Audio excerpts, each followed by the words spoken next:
Hello students, this is KK Prajapat from Government Polytechnic College Sikar.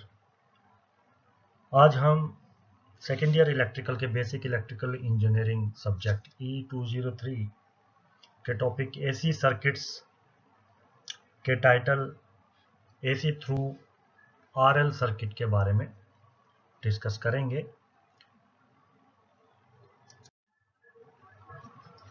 AC through resistance and inductance, जब आप किसी circuit जिसमें एक resistance है और एक इंडक्टेंस कनेक्टेड है, अगर उसको हम एक एसी सप्लाई से कनेक्ट करें, then what will be the behavior of current, what will be the behavior of voltage across each element, and what is the power factor, what is the various equations of power, active power, reactive power, apparent power. तो ये आज हम presentation में इसके ऊपर चर्चा करेंगे। Now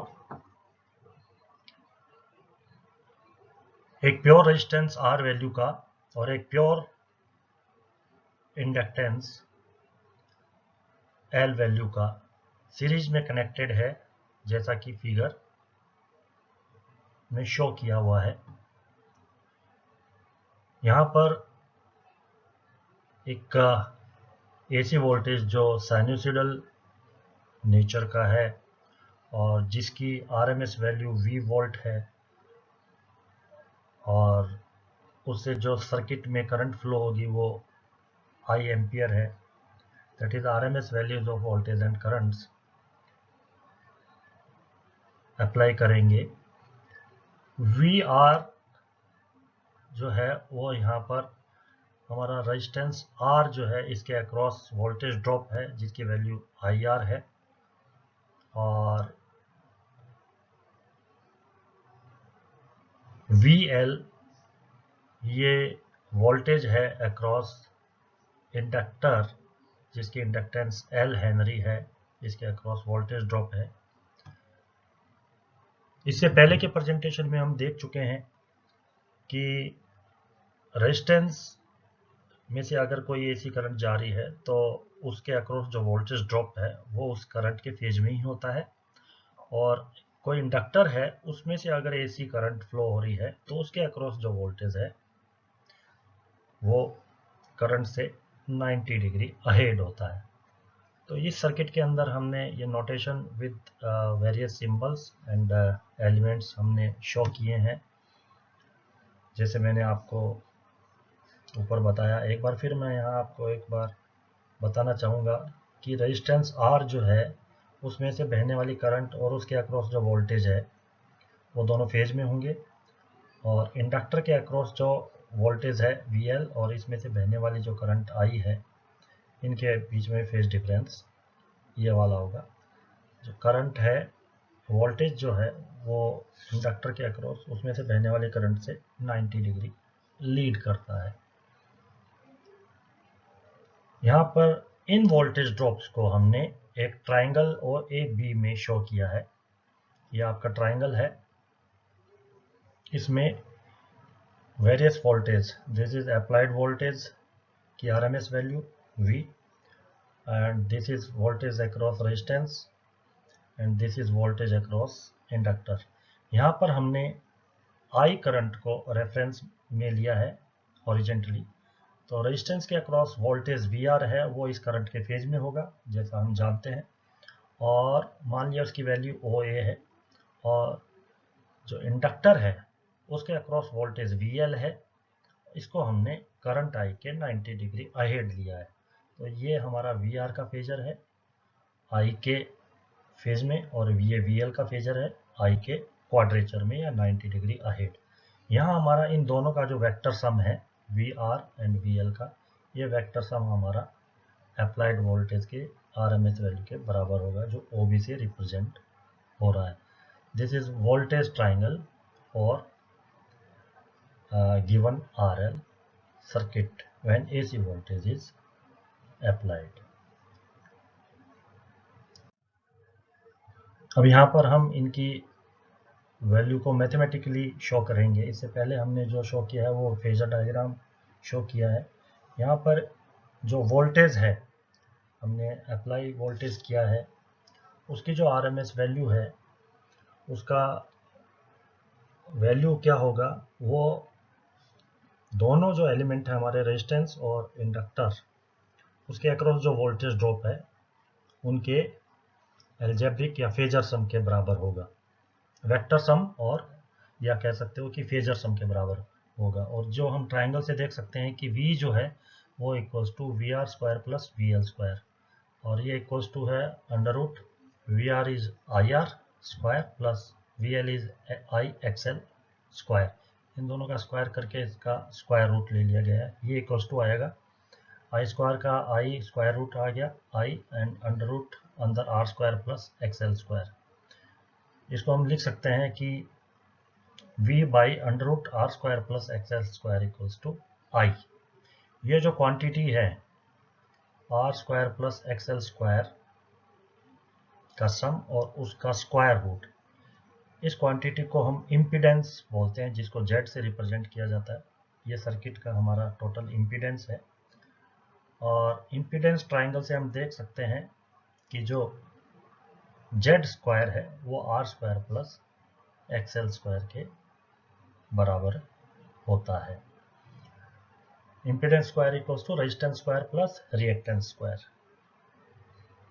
अब ऊपर वाले जो ट्राइंगल फिगर था पहले वाला, उसमें हम देख सकते हैं वोल्टेज का ट्राइंगल जो था, उसमें जो एंगल है हमारा फाई, मीन्स जो रिजल्टेंट वोल्टेज वी है वो आई से कितने एंगल पर है, ये हम उसमें देख सकते हैं। तो tan फाई उस एंगल का होगा V L by V R. V L जो है वो लंब है, वी आर है आधार।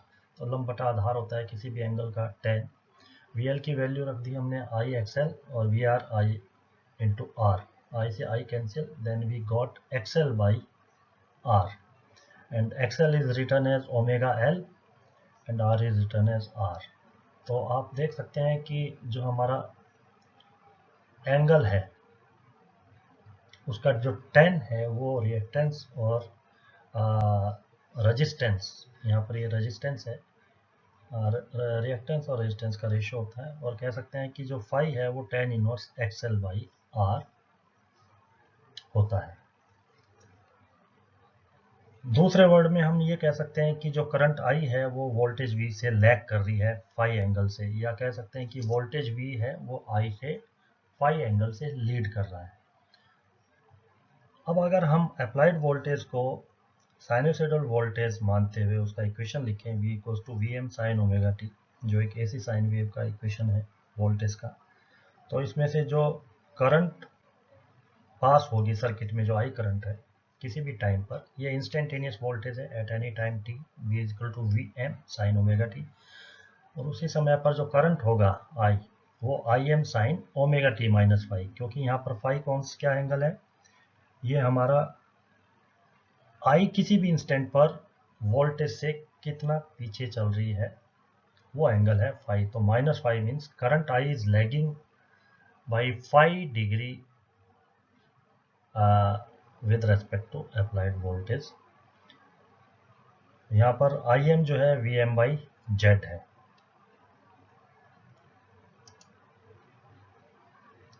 ये हमारा ट्राइंगल है जो हम अभी बता रहे थे कि इम्पीडेंस ट्राइंगल है। वोल्टेज ट्राइंगल से इम्पीडेंस ट्राइंगल हम निकाल सकते हैं। ये आर है, ये एक्सएल है, ये जेड है, दिस इज एंगल फाई। और इसका जो वेव शेप है उससे हम समझ सकते हैं सर्किट के बिहेवियर को। This is applied wave shape of V, that is V M sine omega T. ये हमारा 0 से स्टार्ट हुआ है यहाँ से, और ये पाई और ये 2 पाई तक उसका एक साइकिल हो गया है। करंट जो उसी समय है वो हमारी फाई एंगल से पीछे है। Current is lagging by 5 degree behind the applied voltage V eight any time. तो ये 5 डिग्री के बाद में स्टार्ट हो रहा है और इसकी वैल्यू जो है I equals to I M sine omega T minus phi है। अब आप इस फिगर में देखें, इसमें हमने जो करंट है जिसको हमने क्षैतिज या हॉरिजॉन्टली लिया था, और ये इस करंट को हम, और ये हमारा V का फेजर है, ये हमारा I का फेजर है। इस I करंट को हम दो पार्ट में डिवाइड कर सकते हैं मैथमेटिकली। जो दोनों कंपोनेंट होंगे वो एक दूसरे से 90 डिग्री पर होते हैं, ठीक है। Projection of any quantity in two direction which are 90 degree apart. तो इस I के फाई की दिशा में जो कंपोनेंट होगा वो I cos फाई हो गया, इस I का V की दिशा में। इस I का V की दिशा में इसका कंपोनेंट है, यहाँ से हम लंब डाल दो, और ये आपका जो कंपोनेंट आया I का, ये I cos फाई, और जो V के 90 डिग्री पर जो कंपोनेंट आएगा वो I sin फाई। ये वेल नोन कंसेप्ट है। तो इस I को हमने दो घटक में डिवाइड कर लिया, एक तो I cos फाई जो V की दिशा में ही है, V के फेजर के डायरेक्शन में है, और एक V के फेजर के ऑपोजिट या 90 डिग्री डायरेक्शन में, सॉरी, I sin फाई। अब यहाँ पर जो सर्किट में पावर कंज्यूम होगी वो अप्लाइड वोल्टेज की जो RMS वैल्यू है दैट इज V, और I का जो V के डायरेक्शन में कंपोनेंट है that is I cos phi, इन दोनों के गुणनफल के बराबर होगा।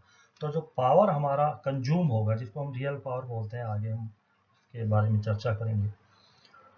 तो वोल्टेज के फेजर की डायरेक्शन में जो करंट का कंपोनेंट होता है वो ही हमारा रियल पावर होता है, या पावर कंज्यूम्ड बाई सर्किट होती है, ठीक है।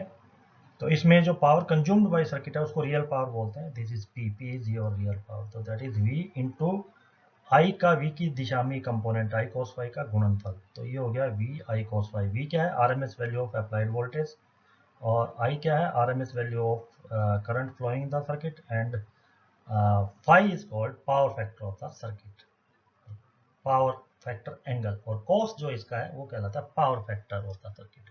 तो phi is power factor angle and cos phi is power factor.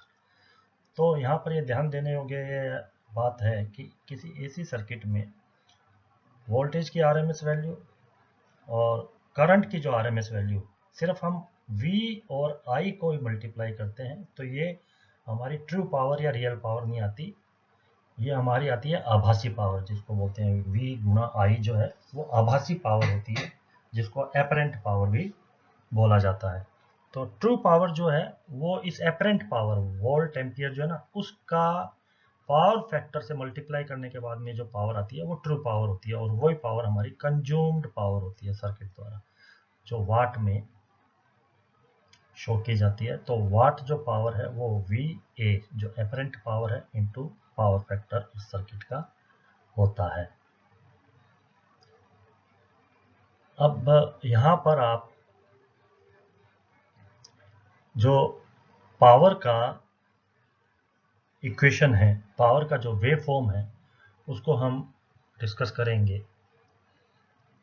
यहाँ देखें आप, ये अप्लाइड वोल्टेज V है, उसका पॉजिटिव हाफ साइकिल है, और ये इसका नेगेटिव हाफ साइकिल है, और जो करंट फ्लो हो रही है सर्किट में उसकी इंस्टेंटेनियस वैल्यू का जो कर्व है वो आपका ये 90 डिग्री, सॉरी 5 डिग्री है, जो पावर फैक्टर एंगल है। इसके बाद में ये स्टार्ट होता है I, और ये I यहाँ पर 5 है, दिस इज अगेन 5, और ये यहाँ पर दिस इज अगेन 5। तो 5 एंगल से करंट लैग कर रही है, पीछे कर रही है वोल्टेज से किसी भी टाइम पर।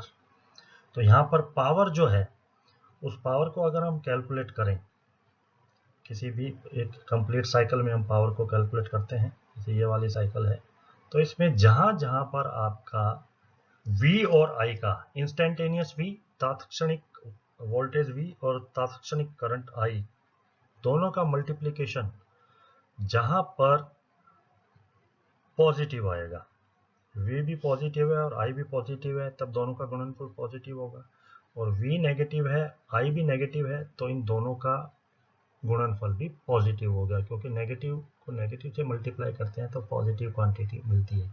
और जहाँ भी पॉजिटिव नेगेटिव का मल्टीप्लिकेशन है या नेगेटिव पॉजिटिव का मल्टीप्लिकेशन है, वहाँ पर वैल्यू नेगेटिव रहेगी।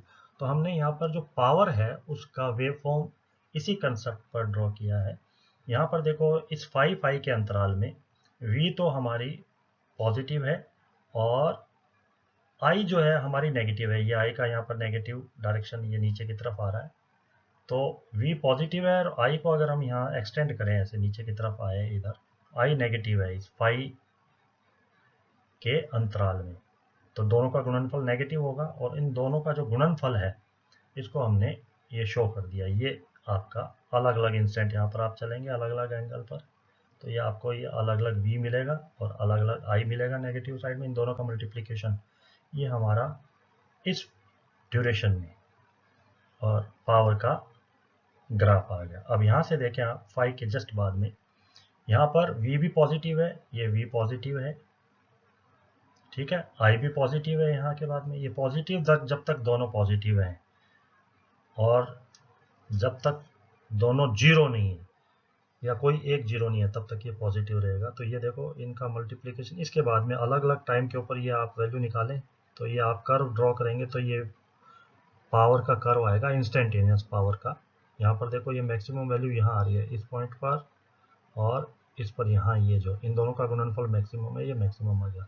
फिर यहाँ धीरे धीरे v कम होती जा रही है, i मैक्सिमम हो गई लेकिन v कम हो रही है, तो ये धीरे धीरे ओवरऑल जो है v गुणा i, स्मॉलर v गुणा स्मॉलर i, ये आपका धीरे धीरे डाउन होगा और यहाँ पर ये v जीरो हो गई, तो v जीरो हो गई और लेकिन i की वैल्यू है यहाँ पर ये i, लेकिन दोनों का गुणनफल जीरो हो गया तो पावर यहाँ पर जीरो हो गई। फिर वापस आप नीचे आप आए तो नीचे आप जब यहाँ से लेके और यहाँ तक के रेंज में आते हैं तो यहाँ पर v तो आपका नेगेटिव है और i पॉजिटिव है अभी भी, तो पॉजिटिव और नेगेटिव का गुणनफल जो इंस्टेंटेनियस पावर मिलेगी वो हमारी यहाँ पर नेगेटिव साइड में मिलेगी और ये धीरे धीरे इस पर मैक्सिमम नेगेटिव आ जाएगी। फिर जैसे जैसे आप इधर आगे बढ़ेंगे इस टाइम वाले एक्सिस के ऊपर तो v तो आपका बढ़ रहा है लेकिन i डाउन हो रहा है और लेकिन v बढ़ रहा है, तो ओवरऑल ये आपका इसकी वैल्यू जो है वो कम होती जाएगी नेगेटिव डायरेक्शन में और यहाँ ये जीरो हो गई। क्यों? क्योंकि यहाँ पर i जीरो है और v की वैल्यू नेगेटिव है, तो negative into zero value zero. इसके बाद में आप देखो इस अंतराल में ये भी नेगेटिव है i और v भी नेगेटिव है, तो इन दोनों का जो मल्टीप्लिकेशन होगा वो पॉजिटिव होगा, तो जो इंस्टेंटेनियस पावर है अगेन आपकी पॉजिटिव जाएगी। यहाँ पर ये अधिकतम चली जाएगी जैसे जैसे ना इन पॉइंट्स पर आप कैलकुलेट करते जाएंगे और इसके पर्टिकुलर इस पॉइंट के बाद में जब आप जैसे जैसे और आप इस टाइम एक्सिस पर आगे जा रहे हैं तो ये भी घट रही है ये भी घट रही है, तो ओवरऑल इसका मल्टीप्लिकेशन घटता जाएगा पॉजिटिव डायरेक्शन में, क्योंकि यहाँ v भी नेगेटिव i भी नेगेटिव, जब तक ये चलेगा पॉजिटिव जब तक इनमें से कोई जीरो नहीं हो जाती। तो ये जीरो हो गई यहाँ v, लेकिन i अभी भी नेगेटिव है, तो जीरो इंटू नेगेटिव ये जीरो आ गया। तो ये हमारी एक पूरी साइकिल वोल्टेज की साइकिल के लिए इंस्टेंटेनियस पावर का ग्राफ है जो इस तरीके से आप ड्रॉ कर सकते हैं टाइम के अलग अलग वैल्यू के पॉइंट्स पर। नेक्स्ट आपका यहाँ ये नोट करना चाहिए कि पावर कंज्यूम्ड है वो ओम के जो ओमिक रेजिस्टेंस है, सिर्फ जो रेजिस्टेंस पार्ट है सर्किट में उसी में पावर कंज्यूम होता है और जो इंडक्टेंस के अक्रॉस जो पावर है वहाँ कोई पावर कंज्यूम नहीं होती है। पावर का कंजम्पशन रियल पावर वो नहीं होती है, तो जो पावर का कंजम्पशन है that is called real power, वो हमारी रेजिस्टेंस की वजह से होती है, इंडक्टेंस की वजह से नहीं होती। तो पावर जो आप अगर आप यहाँ पर हम पावर की आरएमएस वैल्यू या रियल वैल्यू की बात करें तो P बराबर होगा RMS value of voltage RMS value of current और इन दोनों के बीच V और I के बीच का एंगल का cos, that is known as power factor, तो VI cos फाई। इसको लिख सकते हैं V into I cos phi को लिख सकते हैं हम ट्राइंगल से, जो हमारा इम्पीडेंस का ट्राइंगल था उसमें कॉस फाई की वैल्यू आती है R बाई जेड और ये आ गया आपका V इंटू आई और इंटू R बाई जेड। तो आप यहाँ पर देख सकते हैं कि ये V बाई जेड के V बाई जेड को एक साथ लिख लिया V बाई जेड, ठीक है, और आई आर को एक साथ लिख लिया, तो V बाई जेड गुणा आई आर। इसको आप यहाँ पर लिख सकते हैं equals to I square R. ठीक है, यहाँ पर जेड को आप ये जो है ना वी जो है वी बाई जेड को आपने ये जो आपका पावर पी आया वी आई कॉस फाई, ये V I into R by Z, और यहाँ आया है ये वी बाई जेड लिख लिया और into I R. V by Z होता है आई, इसको वापस आई लिख दिया तो आई स्क्वायर आर, क्योंकि cos phi R by Z होता है। तो जो पावर है हमारी कंज्यूम्ड पावर है, इसका फॉर्मूला जो रियल पावर है या एक्टिव पावर है वो आया I square R watt. Now power factor in RL circuit, जब आप एसी अध्यारोपित करते हैं, पावर फैक्टर का जो कंसेप्ट है या फॉर्मूला है वो है, आप दो टाइप से बता सकते हैं। पावर फैक्टर क्या है कि वोल्टेज और करंट के बीच का जो पावर है, वोल्टेज और करंट के बीच का जो एंगल है, उसका कॉस आप अगर लेते हैं तो वो जो वैल्यू आती है वो सर्किट की पावर फैक्टर आती है। अगर लीडिंग है तो पावर फैक्टर लीडिंग कहलाता है, अगर लैगिंग है तो पावर फैक्टर लैगिंग कहलाता है। यहाँ पर करंट जो है 20 से 5 डिग्री पीछे चल रही है, तो यहाँ पर पावर फैक्टर लैगिंग है। उस एंगल का कॉस अगर हम कैलकुलेट करते हैं तो वो पावर फैक्टर कहलाता है। दूसरा इसका और डेफिनेशन है, आप इम्पीडेंस ट्रायंगल से देख सकते हैं कि cos फाई जो है वो पावर फैक्टर कहलाता है और वो उसकी वैल्यू आर बाई जेड आती है। या कह सकते हैं कि किसी एसी सर्किट में अगर आर एल कनेक्टेड है तो रेजिस्टेंस और टोटल जो इम्पीडेंस है उस एसी सर्किट का, उसका रेशियो उस सर्किट का पावर फैक्टर कहलाता है। तीसरा और एक डेफिनेशन है पावर फैक्टर की, वो है, आप पावर वाला अगर ट्रायंगल देखें तो cos फाई है वो ट्रू पावर और एपरेंट पावर। ट्रू पावर है वी आई कॉस फाई और एपरेंट पावर मीन्स आभासी शक्ति वो वी आई, तो वी आई से V I cancel, cos phi बच गया आपके पास। तो ये ट्रू पावर या रियल पावर या एक्टिव पावर का आभासी पावर, जिसको एपरेंट पावर बोलते हैं, उसका रेशो पावर फैक्टर कहलाता है उस सर्किट का।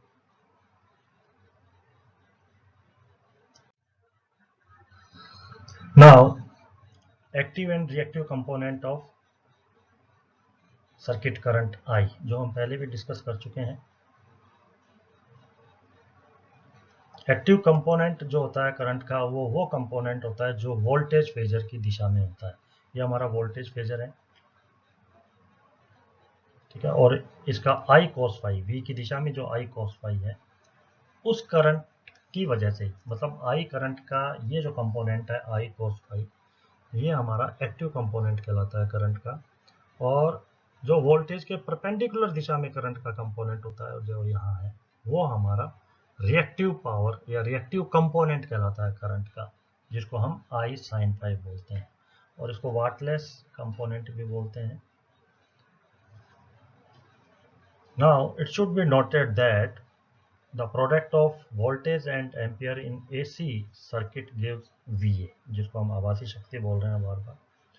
इस आभासी शक्ति में से जो एक्चुअल पावर है या एक्टिव पावर है या कंज्यूम्ड पावर है, वो हमारी V इंटू वोल्टेज इंटू जितना भी एम्पियर है और उसका कॉस फाई, ये हमारा एक्चुअल पावर है, एक्टिव पावर है। और रिएक्टिव पावर हमारा V गुना करंट जो भी है ये उसका साइन फाई, तो ये आपका रिएक्टिव पावर है।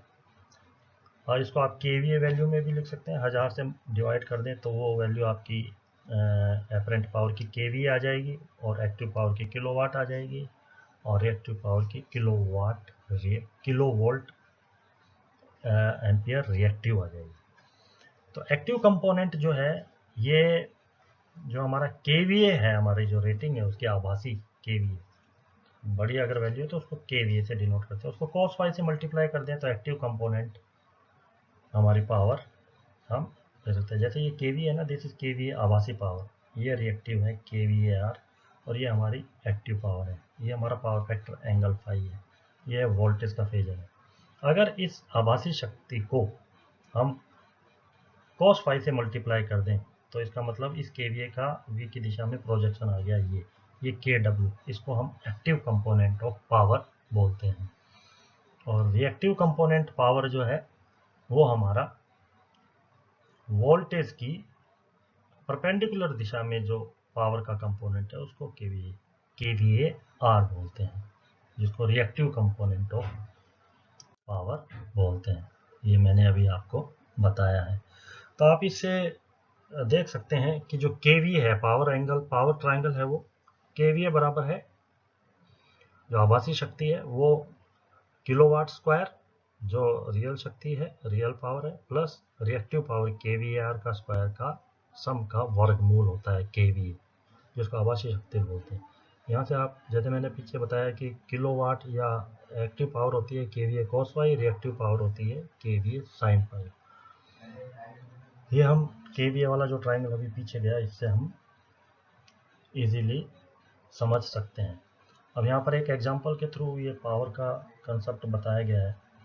जैसे सपोज एक सर्किट है, वो 1000 एम्पियर ड्रॉ कर रहा है और वोल्टेज जो है उसका 20,000 वोल्ट है।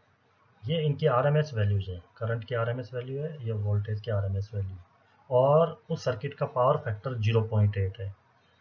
तो इनपुट कितना हुआ, टोटल आभासी शक्ति कितनी हुई, current 1000 ampere into 20,000 volt voltage है, इनको मल्टीप्लाई करके 1000 का भाग दे दें तो ये केवीए में आ जाएगा। 1000 का भाग नहीं देंगे तो ये वीए में आएगा, वोल्ट इंटू एम्पियर।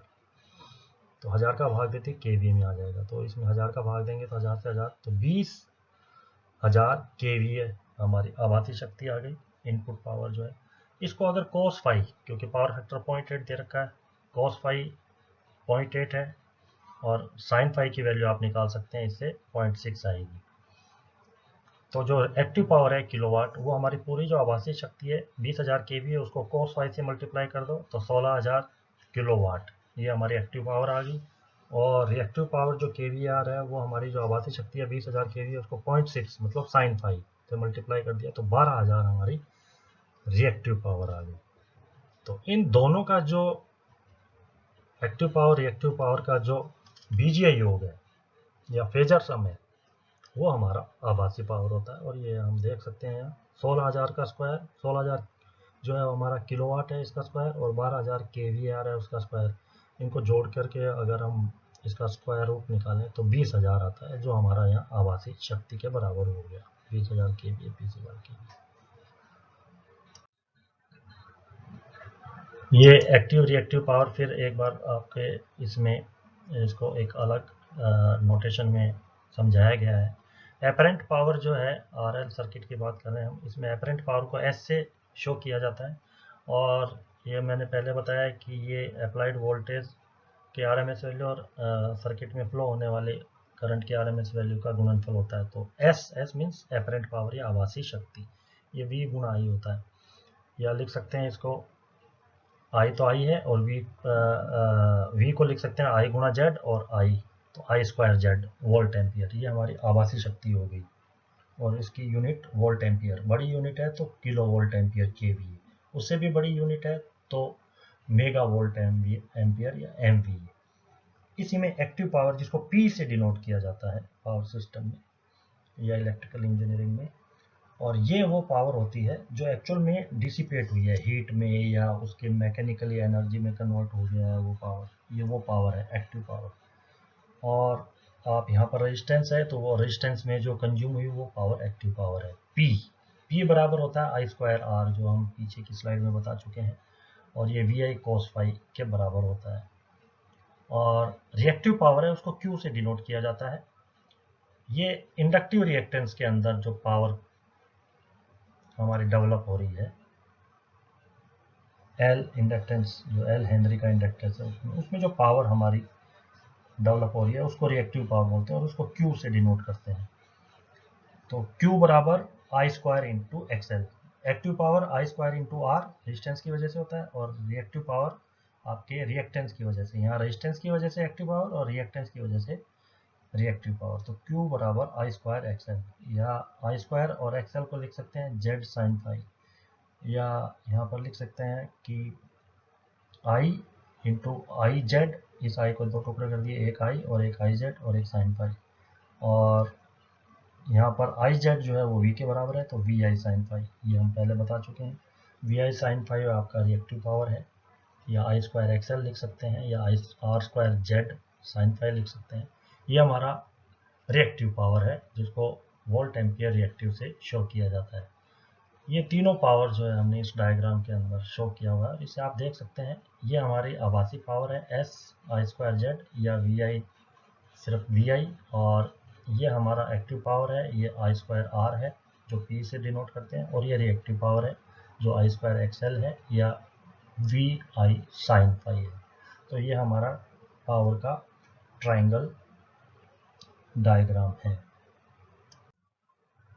ना एक आरएल सर्किट जो होता है एसी के अंदर, उसमें उसका एक मापक होता है क्यू फैक्टर। कोयल जो है ना, एक्चुअली आपकी आरएल सर्किट एक कोयल ही कहलाती है, क्योंकि जब हम कोयल बनाते हैं तो उसमें कुछ ना कुछ वायर की जो कंडक्टर वायर है उसके हम कोयल बनाते हैं, तो उस वायर का कुछ ना कुछ रेजिस्टेंस होता है और इंडक्टेंस एल हेनरी है। तो इसकी एक क्वालिटी होती है, इसकी एक गुण होता है जिसको क्वालिटी फैक्टर या क्यू फैक्टर से हम समझ सकते हैं। ये क्या होता है इसके बारे में तो चर्चा करते हैं। पावर फैक्टर का व्युत्क्रम जो है, reciprocal of power factor is called the Q factor of A coil. Coil means R L का सीरीज कॉम्बिनेशन, और ये एक्चुअली इसकी मेरिट को शो करता है या क्वालिटी को शो करता है, और it is also known as quality factor of the coil. तो क्यू फैक्टर अभी अभी मैंने बताया है कि ये 1 बटा पावर फैक्टर होता है। 1 बटा पावर फैक्टर मीन्स 1 बटा कॉस पाई, और 1 बटा कॉस पाई मीन्स 1 बटा आर बाई जेड। तो जेड ऊपर आ गया तो ये जेड बाई आर। अगर आर बहुत स्मॉल है, if R is very small as compare to reactance X L, तो क्यू फैक्टर को आप लिख सकते हो जेड बाई आर को, आर को यहाँ जो जेड जो है वो ओमेगा एल बाई आर से रिप्रेजेंट कर सकते हैं। तो क्यू फैक्टर का एक फॉर्मूला जो पॉपुलर फॉर्मूला है वो किसी आरएल सर्किट का क्यू फैक्टर का वो है ओमेगा एल बाई आर। तो और दूसरा एक और फॉर्मूला है एनर्जी के रूप में, किसी भी कॉइल का क्वालिटी या क्यू फैक्टर है वो होता है 2 pi maximum energy stored in the coil and divided by energy dissipated per cycle. ये क्यू फैक्टर का आपका एक और डेफिनेशन है। नेक्स्ट आपका एक एग्जांपल है जिसमें हम आरएल सर्किट के बारे में जो हमने अभी तक डिस्कस किया है उसके बारे में आपको थोड़ा इन डेप्थ नॉलेज होगा। एक सीरीज सर्किट है जिसमें रेजिस्टेंस है प्योर और एक इंडक्टेंस है, और उसमें जो करंट फ्लो हो रही है और वोल्टेज फ्लो हो रही है उसका इक्वेशन दिया हुआ है। करंट का आई टी बराबर 5 sine 314 T plus 2 pi by 3, और वोल्टेज का जो इंस्टेंटेनियस इक्वेशन है वो वी टी बराबर 15 sine 314 T plus 5 pi by 6। वो कह रहा है कि what is the impedance of the circuit, हमें इस सर्किट का इम्पीडेंस कैलकुलेट करना है। What is the value of the resistance, इस सर्किट का रेजिस्टेंस क्या है, इस सर्किट का इंडक्टेंस क्या है, इस सर्किट में एवरेज पावर कितनी ड्रॉ हो रही है पावर सप्लाई से, और इस सर्किट का पावर फैक्टर क्या है, और इस सर्किट का क्यू फैक्टर क्या है। ये हम मान जो है ज्ञात करेंगे उस एग्जांपल में। यहाँ पर करंट का जो फेज एंगल है वो 2 पाई बाई 3 है। आप करंट के इक्वेशन में देखें, ये वाला जो है ये इसका फेज एंगल है 2 pi by 3। 2 pi by 3 means 2 into 180 divided by 3, ये आ गया 120 डिग्री। और वोल्टेज का जो फेज एंगल है वो है 5 pi by 6। 5 pi by 6 means 5 into 180 divided by 6, ये हो गया 150 डिग्री। और जो सर्किट का जेड है ये उस सर्किट की मैक्सिमम वोल्टेज की वैल्यू और उस सर्किट में बहने वाले मैक्सिमम करंट की वैल्यू का रेशियो होता है। तो यहाँ पर आप देखें मैक्सिमम वैल्यू सर्किट की ये वी एम है, 15 इज वी एम, और आई एम है 5। तो जेड जो होगा वो वी एम बटा आई एम, जो आपका 15 बाई 5 आया 3 ओम। तो आपका इम्पीडेंस है वो सर्किट का 3 ओम आता है। अब यहाँ पर देखो करंट जो है वो वोल्टेज से कितनी डिग्री पर लैगिंग करेगी।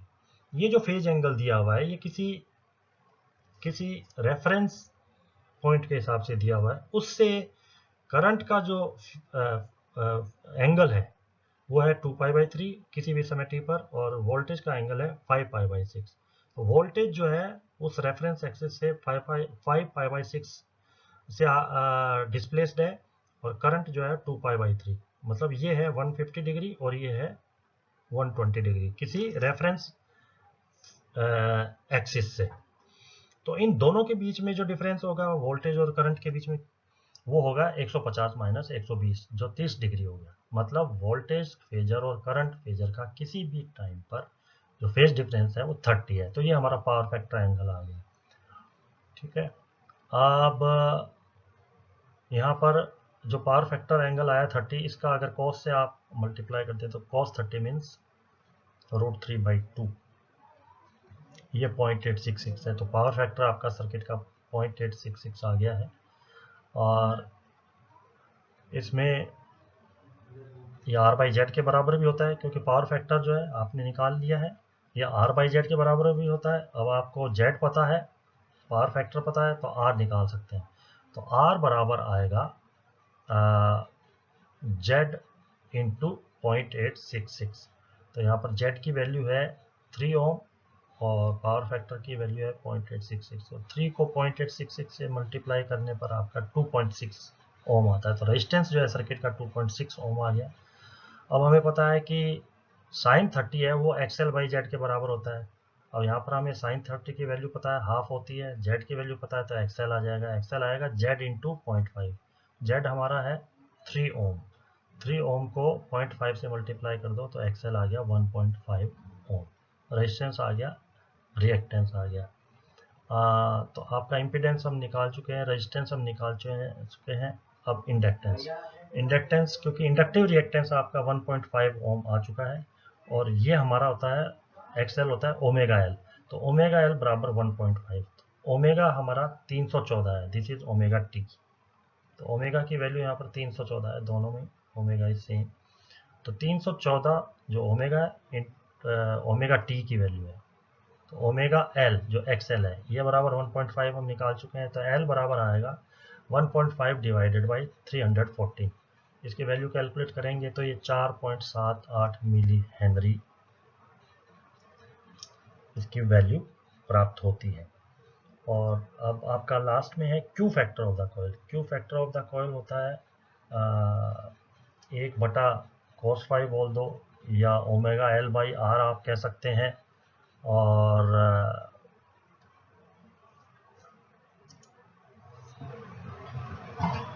तो यहाँ पर 1/cos⁻,